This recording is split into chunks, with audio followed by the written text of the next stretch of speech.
కేసీఆర్ గారు ఆయన పాపం ఆయన ప్రతి క్షణం నీళ్ళ కోసమే పోరాటం చేసిండు. ఆర్డీఎస్ కోసం పాదయాత్ర చేసిండు. సాగర్ ఎడమ కాలువ మీద పాదయాత్ర చేసిండు.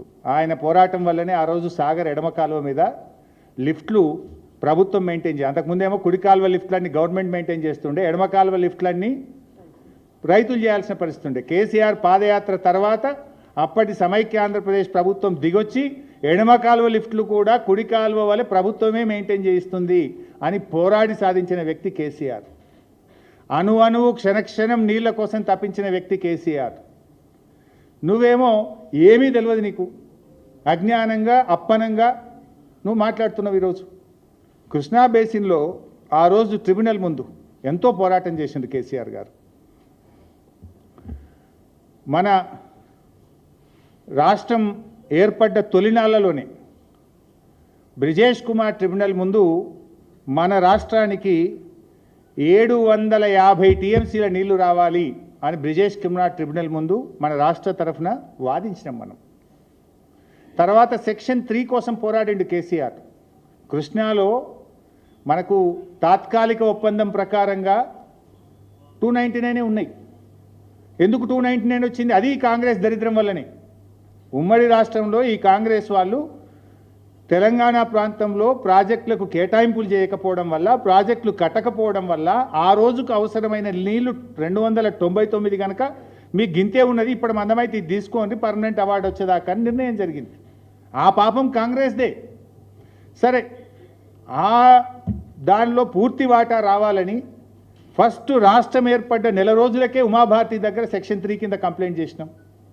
తర్వాత గడ్కరీ గారి దగ్గరికి వెళ్ళారు, తర్వాత ప్రధానమంత్రి గారి దగ్గరికి వెళ్ళారు, వినకపోతే సుప్రీంకోర్టుకు వెళ్ళారు. సుప్రీంకోర్టులో వేసినప్పుడు షెకావత్ గారు అప్పటి జలవనరుల మంత్రి, మీరు విత్డ్రా చేసుకోండి సెక్షన్ 3 కింద ఆర్డర్ ఇస్తాము అంటే సుప్రీంకోర్టులో విత్డ్రా చేసి సెక్షన్ 3ని కేసీఆర్ గారు సాధించారు. సో ఆ సెక్షన్ 3 సాధించే క్రమంలో ఆనాడు కేసీఆర్ గారు ఇంజనీర్లను కూర్చోబెట్టి తెలంగాణకు కృష్ణా నదిలో ట్రిబ్యునల్ కింద మనకు 763 టీఎంసీల నీళ్లు రావాలని డీటెయిల్డ్గా రాయించి ఆ రోజు ట్రిబ్యునల్లో మీరు వాదించండి అని న్యాయవాదులకు కేసీఆర్ సూచించిండు. ఆ టీఓఆర్లో కేసీఆర్ గారు ఎంత గొప్పగా పోరాడిండంటే, మన గోదావరి నీళ్లు ఏదైతే పోలవరం ద్వారా నీళ్లు మళ్లిస్తున్నారో ఆ 80 టీఎంసీల్లో 45 నాగార్జున సాగర్ ఎగువన తెలంగాణకు రావాలి కదా, అది కూడా టీఏఓఆర్లో చేర్పించాడు కేసీఆర్ గారు. అంటే కృష్ణా నదీ జలాలను తెలంగాణ ఆంధ్రప్రదేశ్ మధ్య పంచడంతో పాటు పోలవరం నుంచి మళ్లించే నీళ్లలో 45 టీఎంసీలు కూడా నాగార్జున సాగర్ ఎగువన తెలంగాణకు వచ్చే దాన్ని కూడా టర్మ్స్ ఆఫ్ రెఫరెన్స్లో చేర్పించి ఆనాడు సెక్షన్ 3ని కేసీఆర్ సాధించారు.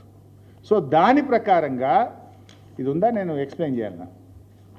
దాని ప్రకారంగా ఆ రోజు ట్రిబ్యునల్ ముందు కేసీఆర్ గారు 75% డిపెండబిలిటీ కింద 555 టీఎంసీలు, 65 డిపెండబిలిటీ కింద 43 టీఎంసీలు, ఫ్రమ్ యావరేజ్ ఫ్లోస్ కింద 120 TMC, diverted Godavari water allocated to Krishna basin 45 టీఎంసీలు, అన్నీ కలిపితే 763 టీఎంసీలు కృష్ణా బేసిన్లో తెలంగాణకు రావాలి అని ట్రిబ్యునల్ ముందు తెలంగాణ ప్రభుత్వం అఫిడవిట్ ఫైల్ చేసింది. We have filed the affidavit. We are claiming one side and the other side you are saying 500 is enough. Will it not affect our argument in front of the tribunal? ఈరోజు ఏమైంది? ఒకవైపు tribunal ముందు 763 టీఎంసీలు మాకు రావాలని తెలంగాణ న్యాయవాదులు, Telangana irrigation department tribunal ముందు వాదిస్తుంటే ఈ రాష్ట్ర ముఖ్యమంత్రి 500 చాలని బట్టే. మరి ట్రిబ్యునల్ ముందు మన వాదనలు వేయిపోవా? ట్రిబ్యునల్ ముందు మన వాదనలు మనకు బలం తగ్గదా? ముఖ్యమంత్రి ఏం మాట్లాడాలి? అడ్వకేట్లు, తెలంగాణ ఇంజనీర్లు 763 అంటే ముఖ్యమంత్రి 1000 కావాలని మాట్లాడాలి. ఈయననే 500 చాలంటాడు. ఏం మాట్లాడుతున్నావు నువ్వు? బేసిక్ నాలెడ్జ్ లేకుండా ఎందుకు మాట్లాడుతున్నావు నువ్వు? This is a statement. This is already there in front of Brijesh Kumar tribunal. This is not my document. This is the document submitted by Telangana Irrigation Department in front of the Brijesh Kumar Tribunal. This is the official document. బయట పెట్టి దమ్ముంటే ఏం మాట్లాడుతున్నావు నువ్వు? గోదావరిలో 1000 చాలంటావు, కృష్ణాలో 500 చాలంటావు. నీ అయ్యా సొమ్మ నువ్వెవరు? నువ్వు ఈ రాష్ట్రానికి కాపలదారుడి. ఈ రాష్ట్ర ప్రయోజనాలు కాపాడాలి కానీ రాష్ట్ర హక్కులను చంద్రబాబుకు రాసిస్తా, ఆంధ్రప్రదేశ్కి రాసిస్తా అంటే ఈ రాష్ట్ర ప్రజలు ఊరుకోరు. ఈ రాష్ట్రం 4 కోట్ల ప్రజలది. నువ్వు ప్రజల పక్షాన మాట్లాడతావా, చంద్రబాబు పక్షాన మాట్లాడతావా?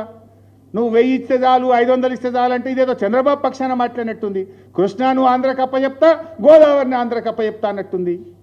కేసీఆర్ ఏమో గోదావరిలో 968కి ఇంకా 1950 రావాలని కేసీఆర్ కొట్లాడిండు. కృష్ణాలో 763 రావాలని కేసీఆర్ కొట్లాడితే నువ్వు 500 చాలంటున్నావు. నువ్వు ఇప్పుడు ఎవరు తెలంగాణ కోసం నిజాయితీగా పోరాడుతున్నారు? ఎవరు చంద్రబాబు అడుగులకు మడుగులు ఒత్తుతున్నారు? ఎవరు ఆంధ్రప్రదేశ్కు దాసోహం అంటున్నారు? ఎవరు బానిస బతుకులు బతుకుతున్నారు చెప్పాలి ఇప్పుడు.